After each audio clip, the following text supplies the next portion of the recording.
everyone, this is Paul the Yoka Knight coming to you with an unboxing video for not just a new game, but a new game system published by Sound of Drums. So this would be Battles of Napoleon, Eylau, 1807, a game designed by Huey Wellington.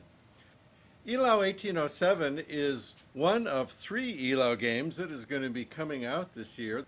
The first of which was published by Northeast Simulations.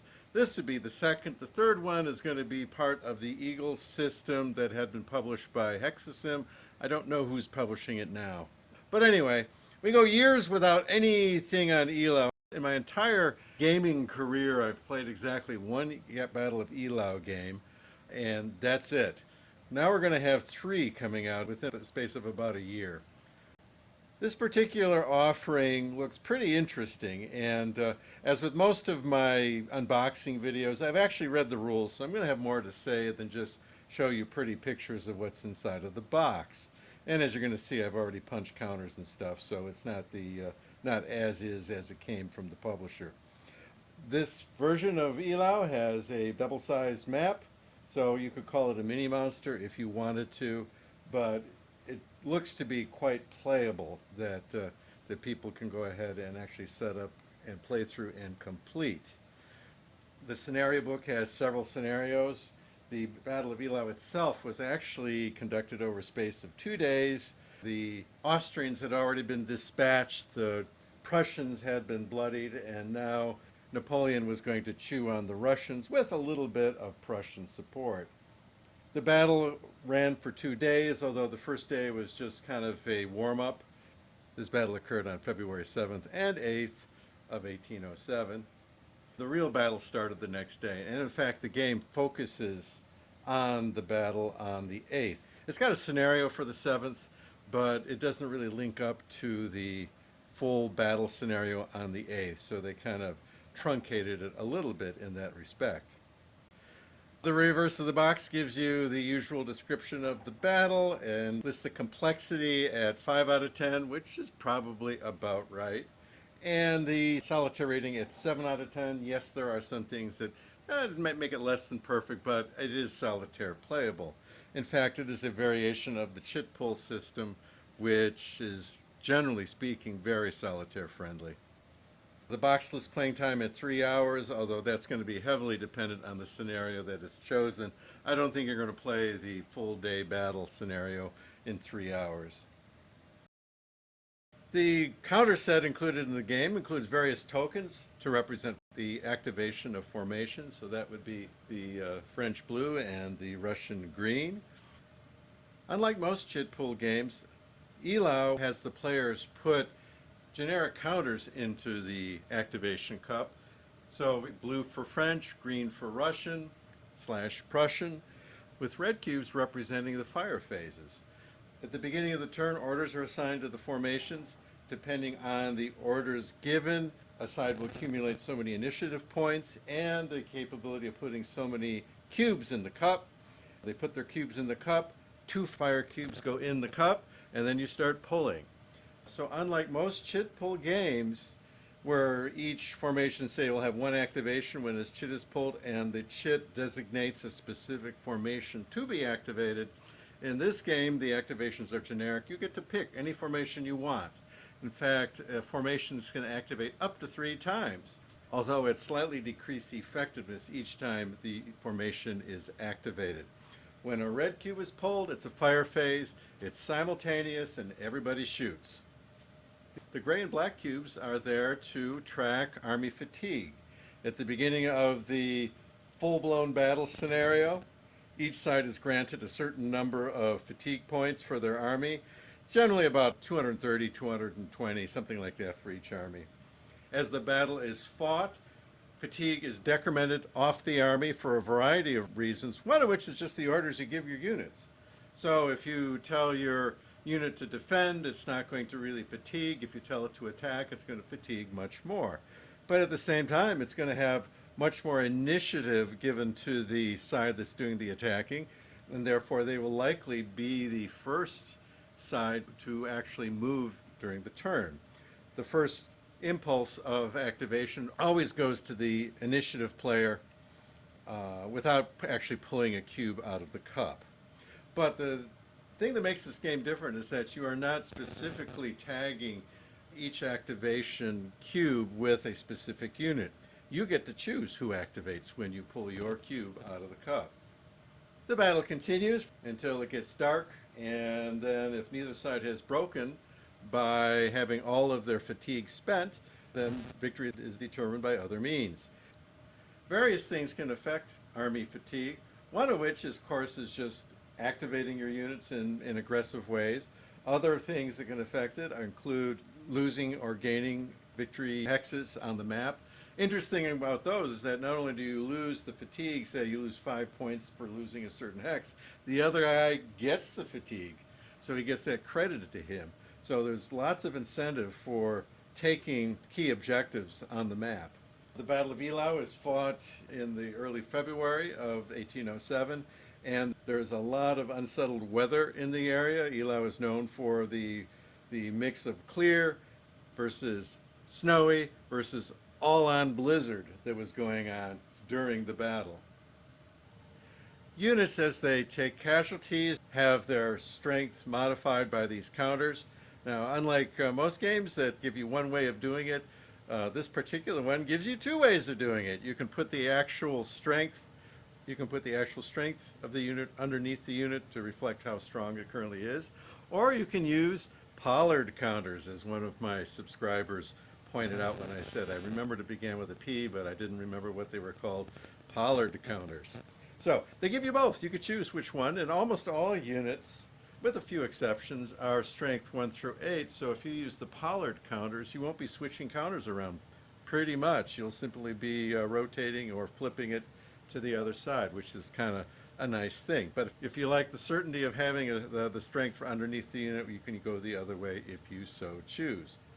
One of the differences that this game has designed into it is that strength is not head count. It's effective strength. So as a unit gets fired upon and begins to degrade, as you reduce the strength of the unit, it's not the same as reducing the head count of the unit. It's simply reducing its effectiveness. Because of that, there are no shaken counters, there are no routing counters. None of that stuff is in this game.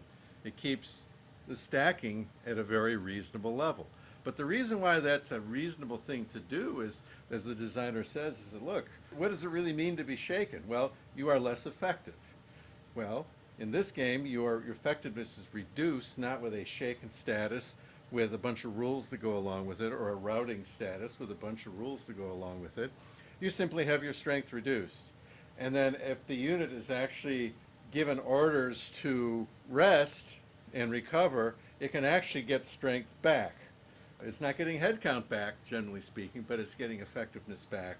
It's becoming under better command control. The soldiers are listening to what they're told to do, and so on and so on. And so the effective strength of the unit will go up depending on orders. The game also gives you a couple tally sticks that allow you to keep track of initiative. So it's at a certain point of the turn, after orders are given, you got to figure out who the initiative player is going to be, and each order you gave to the various formations is going to accumulate into a total, and the side with the higher initiative will go first. The tally stick might also be used to track other pluses and minuses, say during combat, but I think for most experienced gamers it's not going to be that big a deal.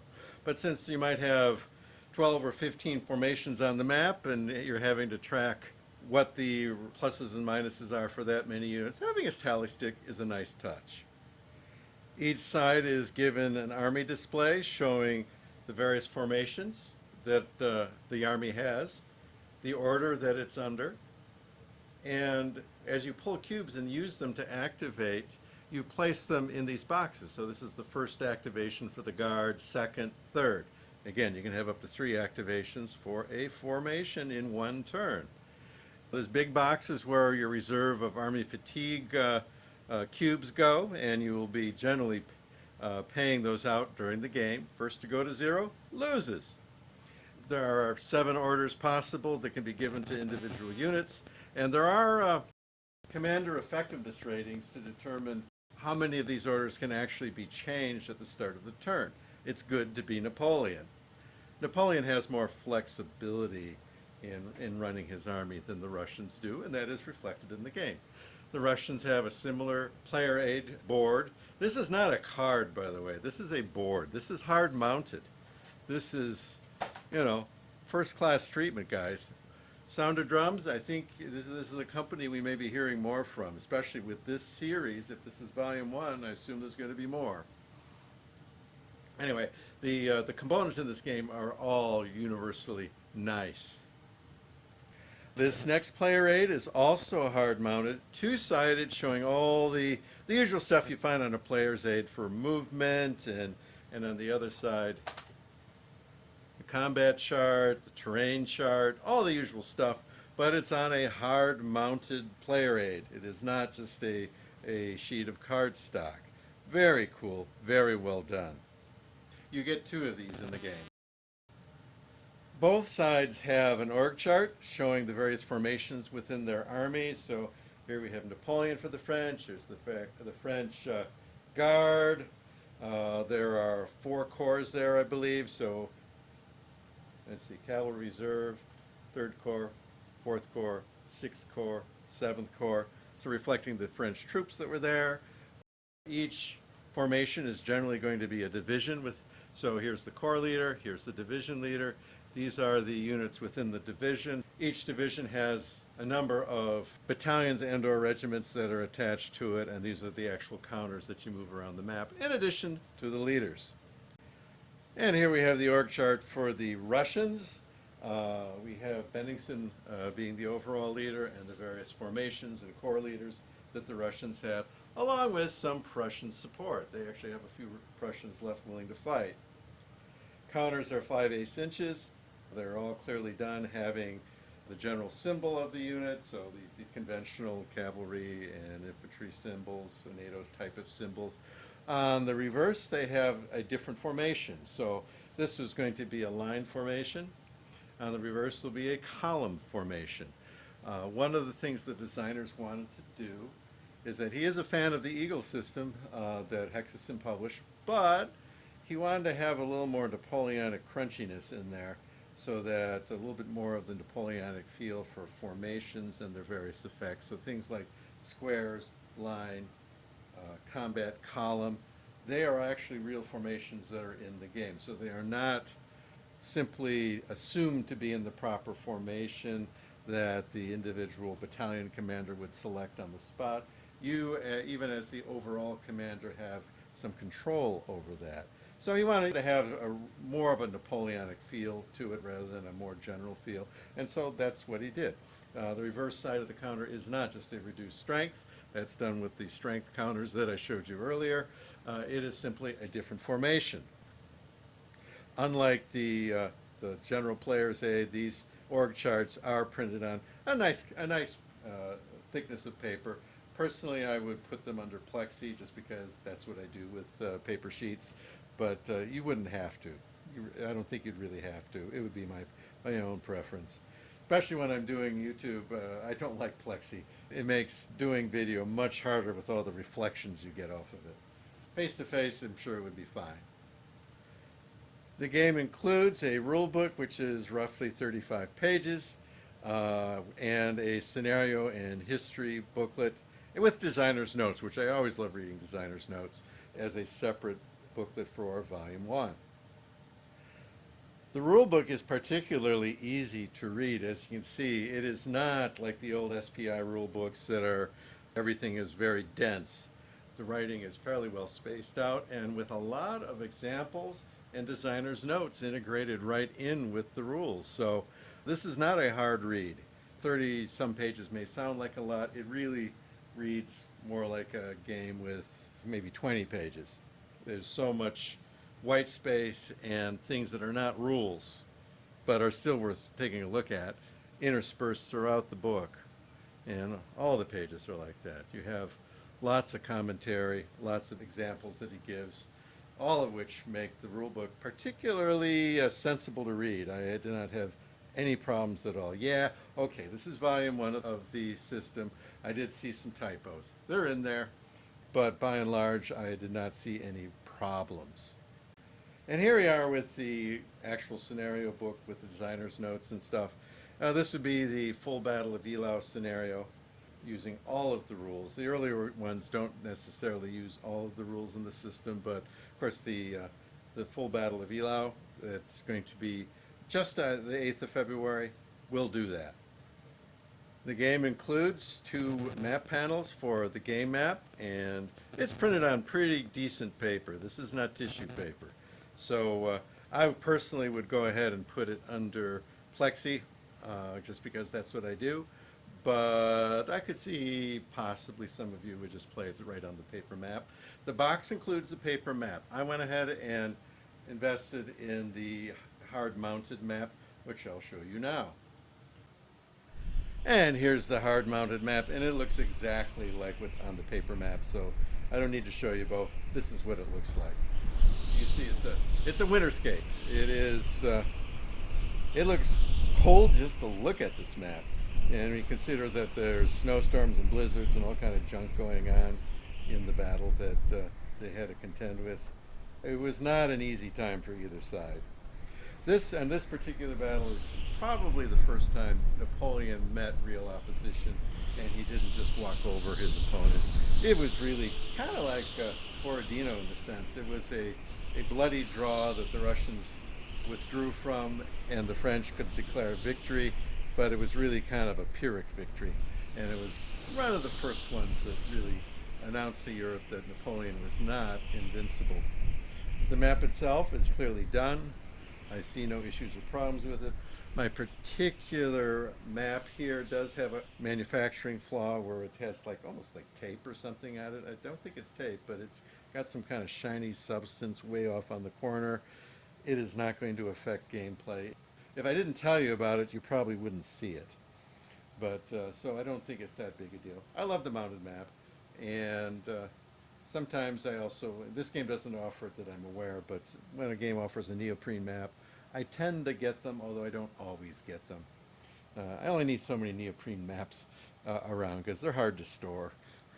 Anyway, this map is wonderful. It's going to be a very nice surface to play in. I also like how they use the vertex-only style of hexes, which declutters it. You just basically see the corners of the hex. So that really kind of lets the actual terrain, which basically is snow, snow, and snow, with some hills, okay. A couple roads. I don't think the roads matter that much because it's so snowy. That really lets the underlying terrain come out, and you get the definite impression this is a winter battle. The game actually includes 2 counter trays, which is a nice touch. I went ahead and put the rubber bands on this one just because this is one of the 2 that was included in the game, but the cover is kind of on loose, so I use rubber bands to make sure it doesn't hop off. So I've got the Russian army in this one, and the French army in this one. This one I just happen to have. The difference is the side comes all the way down. This is not going to pop off. That's not true, unfortunately, of the other one. All counters are done in beautiful 5/8 inch, so old guys like me can actually read them and be happy. Contains the unit type, which is clearly infantry in this case. The upper left corner, you see the French flag. So maybe in other games that will be an issue. In this game, I don't think it's that hard to tell the 2 sides. The colors are very different from each other. In the upper right corner, you see the formation that it's coming from. So this is the 3rd Corps, 3rd Division unit. The lower right has got other lower level formation information. The chevron on the left is standard quality unit. Elite ones have 2, and green ones don't have any chevrons. And the rest of it is going to be movement and combat. And the cross bayonets tell you it is, in fact, infantry. On the reverse side, this is not a reduced strength. You see the same unit represented in attack column formation. Okay, strength, you're going to put counters underneath. And all the units are like this. They do have lots of different unit types, so that symbol with the cross bayonets in the middle is going to be different depending on something as light cavalry, heavy cavalry, grenadiers, all kinds of different things. So it's definitely got that Napoleonic crunchiness that perhaps the Eagle system was lacking. So as a general flow for this game, Beginning of the turn, each side is going to attempt to change orders of the various formations under their control. That's going to be determined by the leadership levels of each individual army commander, as well as the distance from the army commander to the formation whose orders is being changed. In addition to that, corps commanders can attempt to change one division's order per turn. In addition to that, there's initiative roles that can be done by division commanders, so they get to change their own orders sometimes. Once orders are established, then each side will use those counter sticks that I showed you to total up the total number of initiative points they have for all the formations they have. The side that has the higher total of the two will be the first player to go. They will set aside one cube out of their activation cubes, and they go first. The number of cubes that are going to go in the cup is going to be determined by the orders that were given to the formations. And according to the designer, the game is designed so that you are not going to have your entire army moving all at the same time. That's not how it worked in reality, and that's not going to be how it works in the game. As you give orders, there's also going to be army fatigue decremented from your stash. If you run yourself dry, guess what? You lose. And play continues until the turns are done. And from what I see here, there are 12 turns in the full battle scenario for February 8th. The rules include provisions for using the historical weather, which was a confused mess between clear and snow and blizzard. Or, for real fun, you can go ahead and roll randomly and have that be the weather for your battle. The game also includes special rules for recreating the massive cavalry charge that Napoleon mounted to pull his bacon out of the fire. When his infantry had basically gotten beaten up, he was concerned that the Russians were going to counterattack. He refused to send in his guard, so he sent in basically all his cavalry to chew on the Russians to buy time to reorganize his infantry. Yes, reorganization is a thing in this game, so if you can go ahead and pull units out of line, have the formation given the proper orders, they can start recovering their strength. Although individual battalions cannot recover their first casualty, you can never be as good as you were at the beginning of the battle if you've taken hits. But by and large, you can go ahead and try to reconstitute units. One of the things you don't want to do is to lose units. You don't want to have units fight till they pick up off the map, because that in itself costs you fatigue when units are removed from the map. So the designer is basically saying, okay, you can do that if you want, but in reality, these units will be pulled back, and if they were available, new units would be put in their place, and that's how he intends the game to be played. What do I think? Well, again, this is just an unboxing. I haven't played this guy yet, but it's pretty fresh, I think. I think there's going to be a lot to like with this game, as well as this system. I am looking forward to other games in this system. The whole thing about army fatigue and spending it as you proceed through the battle is a pretty, not entirely unique. I think Rick Britton used something kind of like that in his Manassas game, and there's probably other examples too. But this is going to be an interesting battle to fight, an interesting battle done with some Napoleonic crunchiness, but at a high enough level that it's not like the Eylau that I played so many years ago. So I think this is going to be a good one. I think the series shows promise. If you like Napoleonic battles, or if you just want to find out what they're about, this might not be such a bad place to start. So that's my commentary on this unboxing. If you got questions, go ahead and send them off to me. I read your comments and I respond to most. If you are a subscriber, I thank you very much. And if you're not, please consider hitting the button and becoming a subscriber. But for now, I think that's good. So I'll wish you a happy day after Father's Day, and I wish you all a pleasant evening. Thank you much, guys. Take care. Bye-bye.